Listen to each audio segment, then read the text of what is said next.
வணக்கம். Jagan capital zone.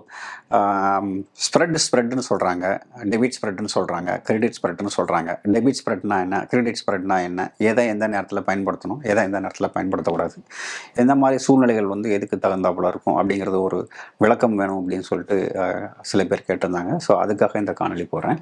So debit ஸ்ப்ரெட்னா என்ன, credit ஸ்ப்ரெட்னா என்ன அப்படிங்கிறத பற்றி நான் உங்களுக்கு விளக்குறேன். அதோட வித்தியாசங்கள் என்ன அப்படின்னு விளக்குறேன். சரிங்களா? சரி, கிரெடிட் ஸ்ப்ரெட் அப்படின்னா என்ன அப்படின்னா பார்த்தீங்கன்னா கிரெடிட் ஸ்ப்ரெட்னா கிரெடிட் இருக்குன்னு அர்த்தம். கிரெடிட்னா என்ன அர்த்தம்னா, உங்களுக்கு கைக்கு பணம் வந்ததுன்னா அதுக்கு பேர் கிரெடிட்னு பேர். சரிங்களா? அது என்ன அப்படின்னு பார்த்தீங்கன்னா, ஒரு உதாரணத்துக்கு இப்போ பேங்க் நிஃப்டி 40,000 இருக்குன்னு வச்சுக்கோங்க. சரிங்களா? இப்போ நீங்கள் செல் 40,500 கால் விற்றுறீங்க. சரிங்களா? மேலே பை பண்ணுறீங்க 41,000 கால் பண்ணுறீங்க. சரிங்களா? இது ஒரு வீக்லி வச்சுங்க. இது ஒரு 200 ரூபா இருக்குன்னு வச்சுக்கோங்க, விற்றுட்டீங்க. இது 100 ரூபாய்க்கு பை பண்ணுறீங்க. சரிங்களா? ஆக இதில் 200 ரூபா கலெக்ட் பண்ணுறீங்க, இதில் 100 ரூபா விட்டு கொடுத்துறீங்க. நெட்டாக உங்களுக்கு எவ்வளோ வருதுங்க? 100 ரூபா வருது. சரிங்களா? இதுக்கு பேர் தாங்க கிரெடிட். எப்போவுமே தெரிஞ்சுக்குங்க, செல் பண்ணிங்கன்னா உங்களுக்கு பணம் உள்ளே வரும், பை பண்ணிங்கன்னா பணம் வெளியில் போகும். கரெக்டாக? செல் பண்ணால் ப்ரீமியம் உங்களுக்கு உள்ளே வரும், பை பண்ணிங்கன்னா உங்கள் அக்கௌண்ட்டை விட்டு பணம் வெளியில் போகும். நெட்டாக பார்க்கும்போது கிரெடிட் இருந்ததுன்னா அதுக்கு பேர் கிரெடிட் ஸ்ப்ரெட்னு பேர். அதனால தான் இங்கே போட்டிருக்காங்க, அதிகமான ப்ரீமியத்துக்கு நீங்கள் விற்கணும், குறைவான ப்ரீமியத்துக்கு நீங்கள் வாங்கணும். வாங்கினீங்கன்னா அதுக்கு பேர் கிரெடிட் ஸ்ப்ரெட்னு பேர். சரிங்களா? சரி, இப்போ இந்த இதில் உங்களுக்கு தெரிஞ்சிருக்கும் பாருங்கள், இங்கே விற்கிறோம். சரிங்களா? இதோட பே ஆஃப் இப்படி இருக்கும். சரிங்களா? இது இந்த பக்கம் இருக்கு இல்லையா, இது கிரெடிட் ஸ்ப்ரெட்டோடைய பே ஆஃப். சரிங்களா? மார்க்கெட் அங்கேயே நினைந்ததுன்னா உங்களுக்கு லாபம், மார்க்கெட் ஆப்போசிட் டைரக்ஷன்ஸில் வந்துச்சுன்னா உங்களுக்கு லாஸ். சரிங்களா? டெபிட் ஸ்ப்ரெட் அப்படின்னா என்ன அர்த்தம்னா அதிகமான ப்ரீமியத்துக்கு வாங்கணும், குறைவான ப்ரீமியத்துக்கு விற்கணும். சரிங்களா? இதே எக்ஸாம்பிளை நான் மாற்றி சொல்கிறேன் பாருங்க. இப்போ நான் சொன்னது பேரிஷ் வியூக்கு. சரிங்களா? பேரிஷ் வியூக்கு நீங்கள் இதை மாற்றி எப்படி பண்ணணும் அப்படின்னு பார்த்தீங்கன்னா இதே 40,000 மார்க்கெட் இருக்கு. ஸோ இது புல்லிஷாக, அது கிரெடிட் ஸ்ப்ரெட்டாக இருந்தால் என்ன பண்ணியிருப்பீங்க? நான் சொன்ன மாதிரி கிரெடிட் ஸ்ப்ரெட்டாக இருந்தால் செல் 40,500 கால், நான் சொன்ன மாதிரி 200 ரூபாய்க்கு விற்றுருப்பீங்க. கரெக்டாக? கிரெடிட் ஸ்ப்ரெட்டாக இருந்தால் பை பண்ண என்ன பண்ணியிருப்பீங்க? 41,000 லாஸ் லிமிட்டடாக இருக்கணும்காண்டி 41,000 இது ஒரு 100 ரூபாய்க்கு வாங்கிட்டீங்கன்னு வச்சுக்கிட்டிங்கன்னா நெட்டாக உங்களுக்கு எவ்வளோ கிடைக்குங்க? 100 ரூபாய் கிடைக்கும். இதுக்கு பேர் என்னங்க? Credit spread. என்ன வியூக்கு பண்ணியிருக்கீங்க? பேரிஷுக்கு. பேரிஷுக்கு பண்ணியிருக்கீங்க. இது பேரிஷுக்கு டெபிட் ஸ்ப்ரெட் பண்ணுறதா இருந்தால் எப்படி பண்ணணும்னா, மார்க்கெட் கீழே வரும்னு வச்சிங்கன்னா பை 39,500 புட்டு, அதே 200 ரூபாய்க்கு வாங்குறீங்க. இது வாங்கியிருக்கீங்க, அதிகமான ப்ரீமியத்துக்கு வாங்கியிருக்கீங்க. விற்கிறீங்க எதுக்குன்னா 39,000 புட்டு 100 ரூபா. இதில் 100 ரூபா உங்களுக்கு டெபிட் ஆகுது. ஏன்னா 200 ரூபா கொடுத்து வாங்கியிருக்கீங்க, 100 ரூபா கொடுத்து விற்கிறீங்க. 100 ரூபா உள்ளே வரும், 200 ரூபா வெளியில் போகும். அப்போது இதுக்கு பேர் டெபிட்னு பேர். இந்த கிரெடிட் ஸ்ப்ரெட்ஸ்க்கும் டெபிட் ஸ்ப்ரெட்க்கும் வித்தியாசம் என்னன்னா, மார்க்கெட் உங்கள் டைரக்ஷன்ஸில் போச்சுன்னா உங்களுக்கு லாபம். புரிஞ்சுக்கிட்டீங்களா? மார்க்கெட் அதே இடத்துல நின்றுதுன்னா உங்களுக்கு லாபம், மார்க்கெட் ஆப்போசிட் டைரக்ஷனில் போச்சுன்னா உங்களுக்கு லாஸ். இதுதான் உங்களுக்கு கிரெடிட் ஸ்ப்ரெட்டில் உள்ளது. டெபிட் ஸ்ப்ரெட்டில் என்னென்னா, மார்க்கெட் நீங்கள் சொன்ன டைரக்ஷனில் போச்சுன்னா லாபம், மார்க்கெட் அங்கே நின்றுதுன்னா உங்களுக்கு லாஸு, மார்க்கெட் ஆப்போசிட் டைரக்ஷனில் போச்சுன்னா உங்களுக்கு லாஸு. புரிஞ்சுக்கிட்டீங்களா? ஆக இதில் 2க்கு 3 பாஸ், இதில் 1க்கு 3 பாஸ். சரிங்களா? ஆக இதில் கிட்டத்தட்ட பார்த்தீங்கன்னா 66.66% உங்களுக்கு லாபம், இதில் 33.33% தான் உங்களுக்கு லாப சதவீதம். இதுக்கு மார்ஜின் கொஞ்சம் அதிகம், இதில் மார்ஜின் கொஞ்சம் குறைவு.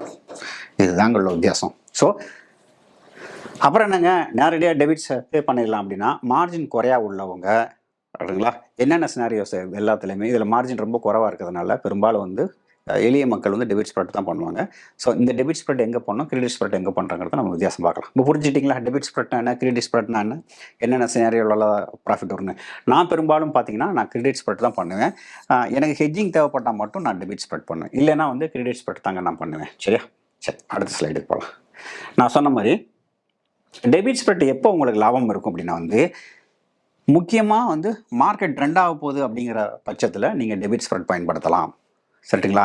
மார்க்கெட் வந்து சின்ன சின்ன டைரக்ஷனில் தான் நீங்கள் கேப்சர் பண்ணணும் அப்படின்னா வந்து என்ன பண்ணலாம்னா கிரெடிட் ஸ்ப்ரெட் பயன்படுத்தலாம். ஏன்னா மார்க்கெட் அங்கேயே நின்னாலும் உங்களுக்கு காசு. நான் சொன்ன மாதிரி இதுக்கு 2க்கு 3 பாஸ், இது வந்து 1க்கு 3. நீங்கள் சொன்னது சரியாக இருக்கணும். மார்க்கெட் அங்கேயே இருந்தால் இதில் லாஸு, மார்க்கெட் அங்கேயே இருந்தால் இதில் ப்ராஃபிட். புரிஞ்சுக்கிட்டீங்களா? அதனால் வந்து பெரிய 3 நீங்கள் நினச்சா மட்டும்தான் டெபிட் ஸ்ப்ரெட் பண்ணணும். டைரக்ஷனல் மூவ் இருந்தால் மட்டும்தான் நீங்கள் டெபிட் ஸ்ப்ரெட் பண்ணணும். ரைட்டுங்களா? இதில் நான் சொன்ன மாதிரி டெபிட்டில் இருப்பீங்க. ஏன் டெபிட்டில் இருப்பீங்க? பை பண்ண ப்ரீமியமு அதிகம். சரிங்களா? இதில் கிரெடிட்டில் இருப்பீங்க. ஏன் கிரெடிட் பண்ண? செல் பண்ண ப்ரீமியமு ரொம்ப அதிகம். சரிங்களா? இதில் வந்து நான் சொன்ன மாதிரி 3க்கு 1 தான் பாஸ் ஆனதுனால இதில் வந்து என்ன பண்ணோம்னா உங்களுக்கு சக்ஸஸ் ரேட் வந்து குறைவாக இருக்கும். இதில் சக்ஸஸ் ரேட் வந்து அதிகமாக இருக்கும். நான் சொன்ன மாதிரி இல்லை. லோயர் இம்ப்ளாலிட்டி இது வந்து எப்போயெல்லாம் ஐவி கம்மியாக இருக்கோ, அதாவது விக்ஸ் வந்து எப்போயெல்லாம் வந்து உங்களுக்கு 15க்கு கீழே இருக்கோ அப்போல்லாம் இது ரொம்ப அருமையாக வேலை செய்யும். ரொம்ப ரொம்ப ரொம்ப ரொம்ப ரொம்ப அருமையாக வேலை செய்யும். சூப்பராக வேலை செய்யும். சரிங்களா? ஏன்னா இனிமேல் கரையிறதுக்கு ஒன்றும் இல்லை. இதில் பெரும்பாலும் லாஸ் ஏன் வருது? நீங்கள் ஹையர் ப்ரீமியத்துக்கு ஆப்ஷனை பை பண்ணியிருக்கீங்க, அது டிகேல கரையுது. அதனால தான் உங்களுக்கு வந்து என்ன ஆகுதுன்னா லாஸ் ஆகுது. விக்ஸ் கம்மியாக இருக்கும்போது டெபிட் ஸ்ப்ரெட் பண்ணுங்கள். விக்ஸ் அதிகமாக இருக்கும்போது என்ன பண்ணணும்? 15க்கு 20க்கு மேலே இருக்கும்போது கிரெடிட் ஸ்ப்ரெட் பயன்படுத்தினீங்கன்னா அங்கேயே நிற்கும் போது உங்களுக்கு லாபம் தரும். இருந்தாலும் இந்த டெபிட் ஸ்ப்ரெட் எதுக்கு நல்லா இருக்கும்னா இன்ட்ராடேக்கு நல்லா இருக்கும். இன்ட்ராடே டைரக்ஷனல் நல்லா இருக்கும். நான் நிறைய தடவை பயன்படுத்திருக்கிறேன். ஏன்னா நான் நிறைய காலை செல் பண்ணியிருப்பேன். எக்கச்சக்கமாக மார்க்கெட் இப்படி மூவ் ஆக போகுதுன்னு தெரிஞ்சால் நான் இங்கே ஒரு காலை பை பண்ணிவிட்டு இங்கே ஒரு காலை செல் பண்ணுவேன். இதுக்கு பேர் தாங்க டெபிட் ஸ்ப்ரெட்.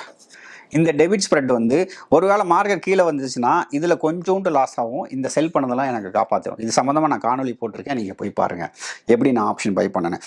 ஸோ இதை வந்து இன்ட்ராடேக்கு பயன்படுத்தலாம், டைரக்ஷனலுக்கு பயன்படுத்தலாம், ஹெட்ஜிங்காக பயன்படுத்தலாம். எப்படின்னா மார்க்கெட் நிறைய காலை செல் பண்ணி வச்சுருக்கீங்க, திடீர்னு அந்த காலையெல்லாம் காப்பாற்றணும். காலை பை பண்ணாலும் உங்களுக்கு மனசு வராது. அதுக்கு பதிலாக என்ன பண்ணலாம்? கால் டெபிட் ஸ்ப்ரெட் நீங்கள் வாங்கலாம். அதே மாதிரி நிறைய புட்டு வச்சுக்கிறீங்க, திடீர்னு மார்க்கெட் கிராஷ் ஆகுது, திடீர்னு புட்டு வாங்கினீங்கன்னா ரிவர்ஸ் ஆனேன்னா பெருசாக லாஸ் ஆகும். ஆனால் டெபிட் ஸ்ப்ரெட் வச்சுருந்தீங்கன்னா கொஞ்சம் தான் லாஸ் ஆகும். அதனால் வந்து அந்த மாதிரி சமயங்களில் நீங்கள் இது பயன்படுத்தலாம். இன்ட்ராடேக்கு இது பயன்படுத்தலாம், டைரக்ஷனலுக்கு பயன்படுத்தலாம். முக்கியமாக இன்ட்ராடேயில் எந்தெந்த நாளுக்கு பயன்படுத்தக்கூடாதுன்னு நான் சொல்லிடுறேன். சரிங்களா? வெனஸ்டேவும் தேர்ஸ்டேவும் நீங்கள் பயன்படுத்தக்கூடாது. தேர்ஸ்டேனா எக்ஸ்பைரி டேக்கும் இது பயன்படுத்தக்கூடாது. ஏன் அப்படி சொல்கிறேன்னா அங்கே டிகே அதிகமாக இருக்கும். வெனஸ்டேவும் தேர்ஸ்டேவும் டிகே அதிகமாக இருக்கும். ஸோ பொசிஷனலுக்கு நீங்கள் கிரெடிட் ஸ்ப்ரெட் தான் நல்லது. இது வந்து இன்ட்ராடேக்கு நல்லது. இன்ட்ராடேயில் வெனஸ்டேக்கும் எக்ஸ்பைரி டேக்கும் பண்ணாதீங்க. எந்தெந்த நாளுக்கு பண்ணிக்கலாம்னா மண்டே பண்ணிக்கலாம், டியூஸ்டே பண்ணிக்கலாம், ஃப்ரைடே பண்ணிக்கலாம். அது வந்து டைரக்ஷனல் ஸ்ட்ராட்டஜியாக இருந்தால் பண்ணிக்கலாம். நான் டைரக்ஷனல்னால் பண்ணாதீங்க. ஓகேங்களா? நார்மலாக பொசிஷனலுக்கு எது நல்லதுன்னா கிரெடிட் ஸ்ப்ரெட் தான் லாங் ரனில் நல்லது. ஸ்டாக்காக இருந்தால் டெபிட் ஸ்ப்ரெட் பண்ணுங்கள், இண்டெக்ஸாக இருந்தால் கிரெடிட் ஸ்ப்ரெட் பண்ணுங்கள். ஏன்னா ஸ்டாக்னா நல்லா மூவ் ஆகும், இண்டெக்ஸ்னால் சரியாக மூவ் ஆகாது. ஸோ அந்த காரணங்களுக்காக ஸ்டாக்னா எப்படினாலும் கடை மூவ் ஆகும், நல்லா ப்ராஃபிட் வரதுக்கு வாய்ப்பு, நிறையா ப்ராஃபிட் வரதுக்கு வாய்ப்பு.